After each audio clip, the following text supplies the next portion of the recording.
quien va a coordinar este simposio sobre nuevos avances en el diagnóstico del síndrome de intestino irritable. Adelante, Max. Muchas gracias, doctor Roche. A todos ustedes, mis agradecimientos por permanecer en esta sesión, que es quizás la verdadera aplicación clínica de una investigación presentada en la DDW, lo cual nos muestra cómo estos conocimientos nos van a servir en nuestra práctica diaria y que ya va a estar disponible a partir de hoy en México. Entonces se trata de nuevos avances en el diagnóstico del síndrome de intestino irritable y tenemos dos pláticas en el día de hoy, la primera sobre biomarcadores en el síndrome de intestino irritable y la segunda es una plática de la primera prueba para el síndrome de intestino irritable con diarrea, que es el IBS Check, que será presentada por el doctor Marc Pimentel. Quisiera empezar por definir qué es un biomarcador. Son indicadores de un estado fisiológico o patológico que puede ser valorado y o medido de manera objetiva. Se me olvidaba decir que si alguien requiere traducción simultánea, afuera están los dispositivos. Entonces, estos biomarcadores contrastan con las PROs, que son las variables de desenlace reportadas por los pacientes, podría ser un cuestionario, que utilizan medidas psicométricas para determinar la percepción de los pacientes sobre su enfermedad. La utilidad de los biomarcadores en los trastornos funcionales gastrointestinales, que es lo que a nosotros nos interesa, es poder realizar un diagnóstico confiable, discriminar los diferentes trastornos funcionales gastrointestinales entre sí, discriminar un trastorno funcional gastrointestinal de un trastorno orgánico, potenciales variables de desenlace en estudios clínicos y predictores de respuesta terapéutica. Recientemente, la Fundación de Roma lanzó precisamente en el Panamericano de Buenos Aires el perfil clínico multidimensional, por sus siglas en inglés PCMD o MDSP en español, que incluye 5 categorías diagnósticas cuando nos enfrentamos a nuestro paciente con trastorno funcional gastrointestinal. La primera es la categoría diagnóstica que se basa precisamente en los criterios de Roma, es decir, en los síntomas clínicos, y puede incluir criterios fisiológicos en algunas condiciones, como sería la pirosis funcional, donde hay que descartar reflujo gastroesofágico, o la disinergia del piso pélvico. Modificadores clínicos que hacen parte de ellos la información adicional que tenemos sobre los pacientes, como la subclasificación del diagnóstico. Por ejemplo, en síndrome de intestino irritable lo podemos clasificar como síndrome de intestino irritable con estreñimiento, diarrea o mixto. De acuerdo a la etiología podemos saber si se trata de un síndrome de intestino irritable postinfeccioso y, por ejemplo, algunas asociaciones como la sensibilidad a los FODMAPs o al gluten. El impacto en las actividades diarias, que puede ser leve, moderado o severo, los modificadores psicosociales que se basan en la clasificación de DSM-1, 2 o los signos psicológicos de alarma, y los hallazgos fisiológicos o biomarcadores que nos van a permitir no solo saber el tipo y la gravedad, sino en algunos de estos casos poder tener un diagnóstico exacto. Este es el libro del perfil clínico multidimensional, que los invito a conocerlo y en el cual hemos participado. El doctor Spiller, un experto en los trastornos funcionales gastrointestinales, en el año 2011 publicó un artículo donde proponía una serie de biomarcadores potenciales para el síndrome de intestino irritable y los mecanismos relacionados. Por ejemplo, la manometría, estudios de tránsito, estudios fecales, que nos permiten conocer alteraciones de la motilidad y secreción que pueden estar presentes en un subgrupo de pacientes. Estudios de varostato rectal o la estimulación cutánea que nos permiten evaluar la hipersensibilidad visceral. La variabilidad en la frecuencia cardíaca que sirven para analizar la reactividad autonómica. El cortisol que permiten saber la respuesta al estrés. Las biopsias de mucosa intestinal para determinar la presencia de inflamación de bajo grado. Las citocinas, tanto en sus niveles séricos, así como la producción por células mononucleares de sangre periférica, que permiten saber o conocer la activación o regulación inmune anormal. Estudios en heces, por ejemplo, las proteasas que parecen que están incrementadas y se asocian a permeabilidad epitelial. Medir el DNA en heces, cultivos o valoración de metabolitos bacterianos para conocer las alteraciones de la microbiota intestinal que tanto auge están tomando en los últimos años. pruebas cutáneas o anticuerpos séricos para estudio de alergias alimentarias y el estudio de SNPs, como por ejemplo los polimorfismos genéticos. En los próximos minutos les voy a mostrar a ustedes algunos ejemplos de biomarcadores que han sido investigados en el síndrome de intestino irritable, incluso en estudios como predictores de respuesta terapéutica, algunos de los cuales ustedes conocen y no se habían imaginado que realmente lo que estaban estudiando ahí era el efecto de biomarcadores. Y voy a ir de atrás para adelante, en otras palabras, voy primero a mostrarles algunos estudios con biomarcadores como predictores de respuesta, algunos de ellos bastante novedosos, para terminar con algunos biomarcadores que se han tratado de estudiar para el diagnóstico del síndrome de intestino irritable. Para empezar con los ejemplos de biomarcadores como predictores de respuesta terapéutica, quiero mostrarles este viejo estudio que muchos de ustedes conocen, y es sobre las dietas de eliminación para disminuir o mejorar los síntomas del síndrome de intestino irritable. Y este fue un estudio controlado, aleatorizado de 12 semanas, con dieta libre de alimentos, con base en la presencia de anticuerpos tipo inmunoglobulina G contra estos alimentos. La mayoría de los pacientes piensan que tienen alergias alimentarias que generalmente están relacionadas con la elevación de IgE. En cambio, esto se trata de hipersensibilidad o intolerancias a alimentos que se relacionan con la IgG.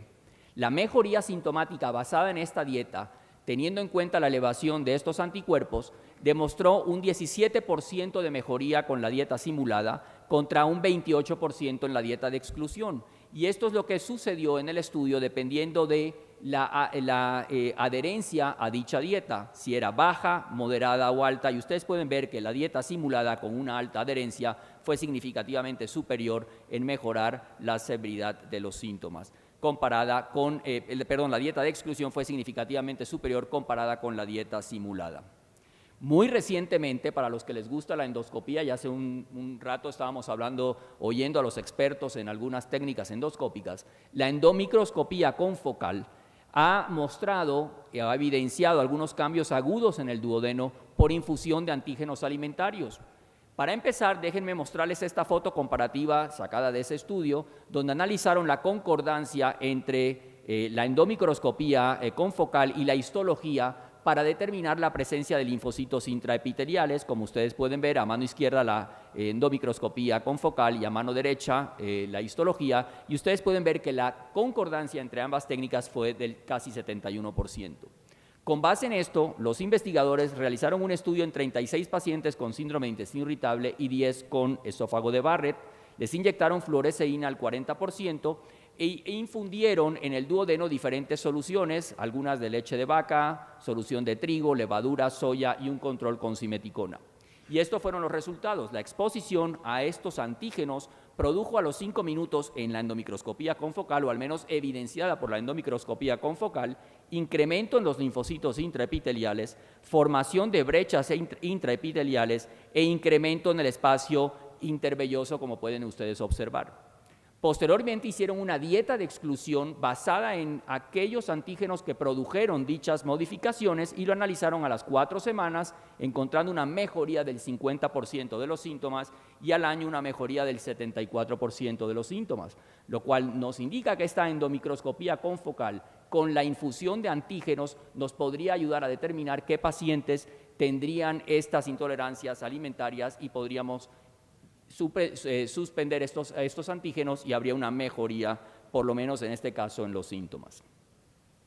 En los últimos años también ha cobrado auge el efecto de la mala absorción de ácidos biliares. Sabemos que el 25% de los pacientes con síndrome de intestino irritable con diarrea tienen incremento en la síntesis de ácidos biliares, la cual se puede medir hoy en día con el C4, que va a estar disponible ya pronto a nivel comercial, o con la excreción fecal de ácidos biliares, la cual ya podemos medir y está disponible incluso en nuestro país, la medición de ácidos biliares en materia fecal de 48 horas. La mala absorción de ácidos biliares además se encuentra disponible o presente en el 50% de los pacientes. Basado en esto, el grupo del Dr. Camilleri en la Clínica Mayo, quienes son prácticamente los líderes en el estudio de estos factores, han demostrado o han realizado un estudio abierto en síndrome de intestino irritable con diarrea en pacientes que tuviesen aumento en la síntesis o excreción de ácidos biliares, un estudio bastante pequeño, y les dieron colesevalam, un secuestrador de ácidos biliares en dosis de 1.875 miligramos al día, o sea, 3 tabletas de 625 cada una, utilizadas 2 veces al día con la comida y la cena. Este es el esquema del tratamiento tanto para la fase basal como para la fase de tratamiento, las cuales fueron muy similares, con una dieta de 100 gramos de grasa, como ustedes pueden ver, con diarios para determinar los síntomas, y se hizo una extracción de sangre en los pacientes al final de esta fase, tanto en la parte basal como en la de tratamiento. Y estos son los hallazgos significativos. La consistencia de las evacuaciones por la escala de Bristol mejoró. Asimismo, se incrementaron los ácidos biliares fecales totales, tanto por microgramos en 48 horas como por gramo de heces. Esto quiere decir que probablemente el colesebalam está secuestrando los ácidos biliares y aumentando su excreción. Para determinar esto, una forma indirecta de medirlo es el C4, el cual ustedes pueden ver cómo se incrementó, porque el C4 es una medida de la mala absorción de ácidos biliares, y en la medida en que aumenta la excreción se va a aumentar este marcador. Otro ejemplo de marcadores o biomarcadores para determinar la respuesta al tratamiento. Algunos investigadores han propuesto que estos cambios que ocurren en el cerebro también sería un biomarcador, es decir, la resonancia magnética funcional. Y sabemos, por estudios en roedores, que la disbiosis altera los mecanismos de señalización, induce conductas emocionales y reflejos víscero-nociceptivos. Este fue un estudio en mujeres sanas, a las cuales se les administró probióticos por 4 semanas, esta combinación que ustedes observan acá, en comparación con un grupo control y un grupo que solo recibió una leche no fermentada. Se les hizo una prueba que es la prueba de atención a caras con emociones. Son diferentes fotos que muestran las caras de personas haciendo diferentes emociones y ver cómo impactaba en eso en las personas y en la activación en el cerebro. Estos estudios de resonancia magnética funcional se utilizaron para evaluar la conectividad intrínseca del cerebro en esta red funcional afectiva viscerosensorial y somatosensorial que incluye la ínsula, la sustancia gris periacueductal y la corteza somatosensorial. Y estos fueron los resultados. En presencia de esta leche no fermentada hubo un ligero incremento en la activación de estas áreas. En los controles no hubo cambios, pero en el grupo que recibió la combinación de probióticos se disminuyó significativamente esta activación. Otro ejemplo de un biomarcador para ver cómo se cambia, o si ustedes quieren, una forma de medir fisiopatológicamente un cambio al tratamiento. Por supuesto, el trasplante de microbiota fecal es quizás el futuro. Pero este trasplante de microbiota fecal, si bien hoy en día se hace sin ninguna sistematización, el futuro es realizarlo precisamente de forma sistematizada a la luz de los conocimientos de la ecología microbiana. Es decir, en el futuro trasplantar ecosistemas sintéticos de microbiota definida para restablecer la variedad filogenética. De hecho, ya se ha tratado de trasplantar comunidades microbianas que han demostrado efectividad contra el Clostridium difficile y, como ustedes pueden ver, pues en el futuro es para realizarlo por cápsulas liofilizadas por vía oral, de forma que si conocemos la microbiota, otro factor fisiopatológico que nos puede servir como biomarcador, podemos determinar cuáles serían los filotipos que habría que reemplazar para mejorar los síntomas. Veamos ahora ejemplos de biomarcadores para diferenciar subtipos de síndrome de intestino irritable y para el diagnóstico del mismo. Este es un viejo estudio, quizás ya no tan viejo porque tiene como 7 años, pero depende cómo se supone que la ciencia se renueva cada 7 años. Pero en todo caso, aquí lo que se analiza es la hipersensibilidad o la hiposensibilidad visceral para diferenciar distensión abdominal subjetiva y objetiva precisamente en el síndrome de intestino irritable. Y esto es lo que hicieron, midieron la sensibilidad visceral por varostato y clasificaron a los pacientes en hipersensibles, normosensibles e hiposensibles. Entre estos pacientes se determinó cuáles tenían distensión subjetiva más distensión objetiva o visible y cuáles tenían distensión subjetiva solamente. Ustedes pueden ver que entre los hipersensibles la mayoría tenían distensión subjetiva y entre los hiposensibles la mayoría distensión objetiva.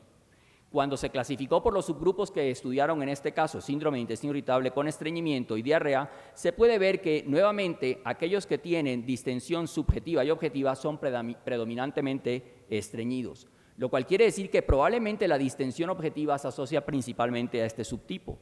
Esto es lo que ocurre de una forma mucho más esquemática. Se puede ver que en síndrome de intestino irritable con estreñimiento, la variación diurna nocturna en centímetros que nos indica este aumento de la distensión fue principalmente en los hiposensibles y no hubo diferencias entre los diarreicos. Otro biomarcador, el varostato como medición de sensibilidad visceral, y ya de hecho en el pasado se han hecho estudios y algunos grupos han determinado o pensaron que había un punto de corte por sensibilidad visceral. Sin embargo, eso no es tan evidente.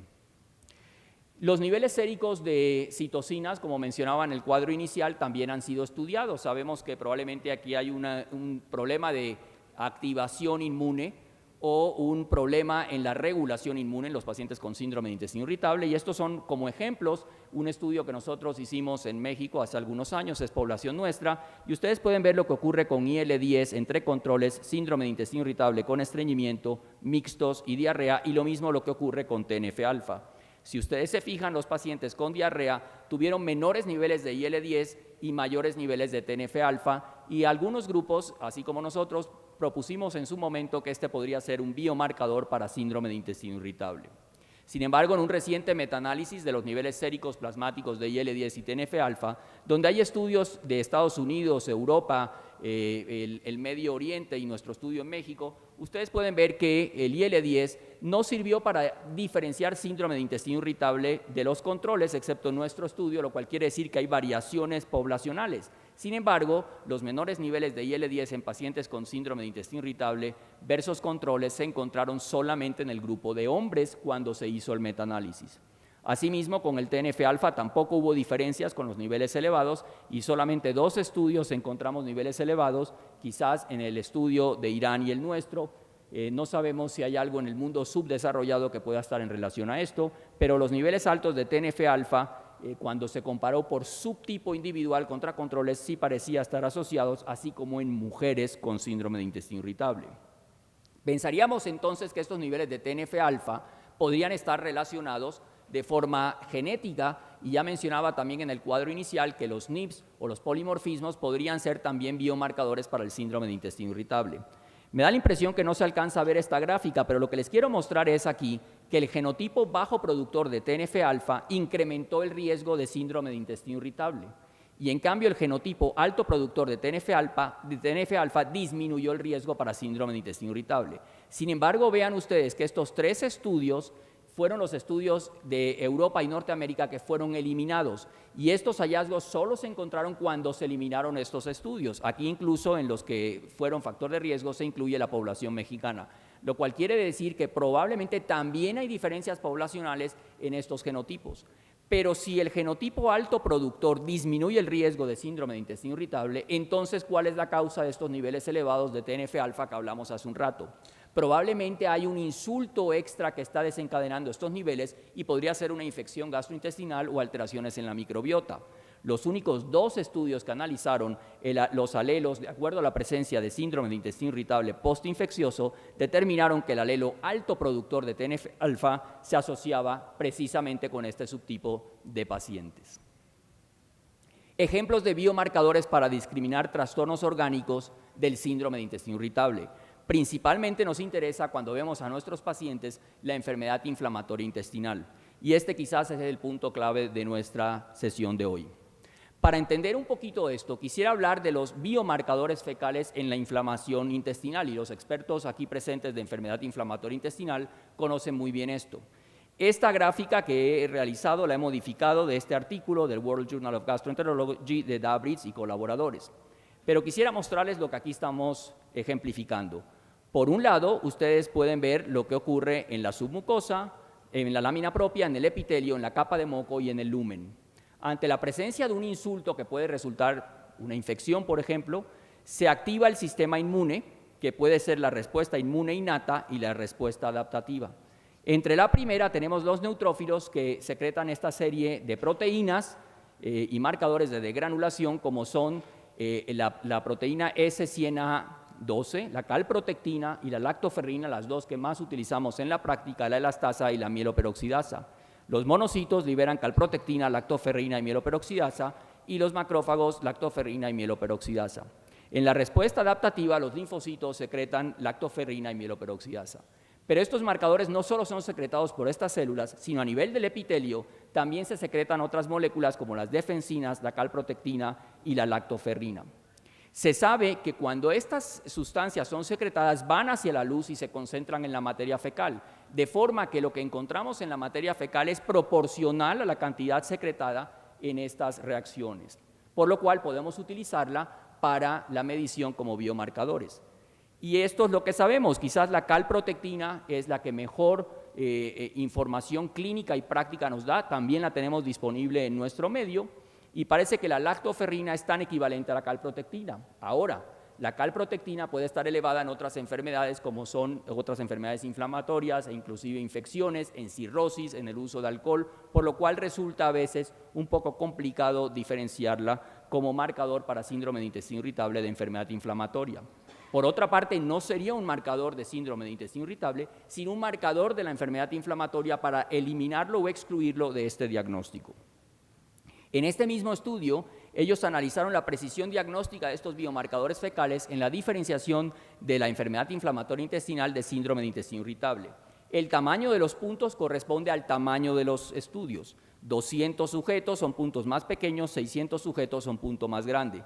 Hacia más en el centro localizados estos marcadores, es mayor su sensibilidad, especificidad y valores predictivos. Y esto es lo que ellos reportaron principalmente con estos tres marcadores. La calprotectina tuvo una sensibilidad del 85%, igual especificidad para determinar o excluir enfermedad inflamatoria intestinal. La S100 quizás una mejor especificidad del 96% y la lactoferrina también mejor especificidad, pero una menor sensibilidad. Aquí en este estudio aparentemente incluyeron la mayoría de pacientes. Recientemente el grupo del Dr. Bill Shea acaba de también publicar un metaanálisis de biomarcadores inflamatorios, no solo fecales, sino también séricos, que ahora les voy a mostrar, para descartar enfermedad inflamatoria intestinal en pacientes con síntomas del síndrome de intestino irritable. Estos estudios incluidos en este metaanálisis solo fueron aquellos que reportaron medias e intervalos de confianza del 95% rangos, por lo cual el número de estudios analizados es más pequeño que el anterior y por lo tanto es la principal crítica a este metaanálisis.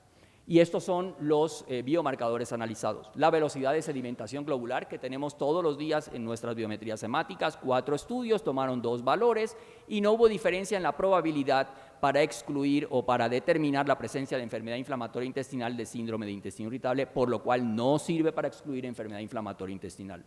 La proteína C reactiva que tanto utilizamos para el estudio o para determinar la actividad en pacientes con enfermedad inflamatoria intestinal, se determinó que en 4 estudios que valores menores de 0.5 daban una probabilidad de 1 de enfermedad inflamatoria intestinal, pero también de síndrome de intestino irritable del 16.8.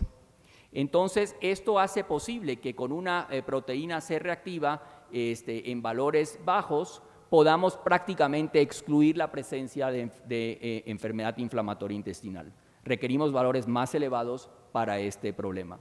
La calprotectina fecal con diferentes valores basados en 8 estudios determinó que un valor menor de 40 daba una probabilidad menor de 1 de enfermedad inflamatoria intestinal, en cambio ya empieza a haber valores bastante similares en síndrome de intestino irritable, ya elevados, 12%, 14%, 8.8%, en la medida en que va aumentando los valores, por lo cual se concluye que valores menores de 40 no permiten excluir síndrome de intestino irritable porque hay algo de sobreposición, pero sí permiten saber que es poco probable que con estos valores haya enfermedad inflamatoria intestinal.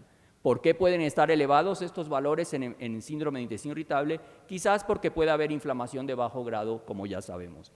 La lactoferrina resultó muy contradictoria, solamente 2 estudios basados en estos criterios de inclusión de este metaanálisis, pero lo que sí se ve es que no sirve para excluir enfermedad inflamatoria intestinal y todo lo contrario, en la medida que los valores aumentaban parecía que hay primero una sobreposición con enfermedad inflamatoria intestinal, pero por otro lado, parecería que sería mejor predictor de síndrome de intestino irritable, como ustedes pueden ver aquí, cuál es la probabilidad de que haya síndrome de intestino irritable en la medida en que estos valores aumentan en comparación con enfermedad inflamatoria intestinal. Sin embargo, parece que esta combinación de una proteína C reactiva menor o igual a 0,5 y una calprotectina fecal menor de 40, esta combinación parecería útil para excluir enfermedad inflamatoria intestinal de síndrome de intestino irritable.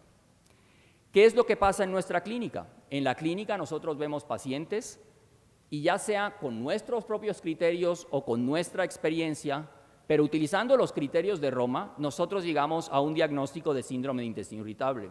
Usualmente utilizamos estudios de imagenología, histología, endoscopía, serología, no para determinar si tienen síndrome de intestino irritable, sino para excluir la presencia de otras enfermedades como la enfermedad inflamatoria intestinal, la enfermedad celíaca con serología, incluso la confirmación histológica. El problema es que estos estudios resultan invasivos, costosos, consumen tiempo y son imprecisos, por lo cual necesitamos nuevos biomarcadores para diagnosticar síndrome de intestino irritable y ese es el futuro. En conclusión, los biomarcadores son indicadores de un estado fisiológico o patológico que puede ser valorado y o medido de manera objetiva. Una vez diagnosticado el síndrome de intestino irritable mediante criterios de Roma, se requieren biomarcadores que permitan discriminar este trastorno de enfermedades orgánicas como la enfermedad inflamatoria intestinal y entre los diferentes subtipos del síndrome de intestino irritable. También se necesitan biomarcadores como predictores de respuesta terapéutica y como variables de desenlace en estudios clínicos. Sin embargo, la mayoría de los biomarcadores existentes hasta el momento permiten descartar diagnósticos orgánicos, por ejemplo, antitransglutaminasas para enfermedad celíaca, pero no para confirmar el síndrome de intestino irritable. Además, la mayoría de los biomarcadores existentes son costosos, invasivos, consumen mucho tiempo y están llenos de imprecisiones. Se requieren biomarcadores para síndrome de intestino irritable basados en los mecanismos fisiopatológicos subyacentes de este trastorno que sean no invasivos, que disminuyan los costos derivados de las pruebas diagnósticas utilizadas para la investigación de los síntomas, y eso es precisamente lo novedoso que nos va a presentar en este momento el doctor Marc Pimentel, a quien le cedo la palabra. El doctor Marc Pimentel es gastroenterólogo, graduado en Canadá, profesor asociado de medicina y director del Laboratorio de Motilidad Gastrointestinal en Cedars-Sinai en Los Ángeles. Marc.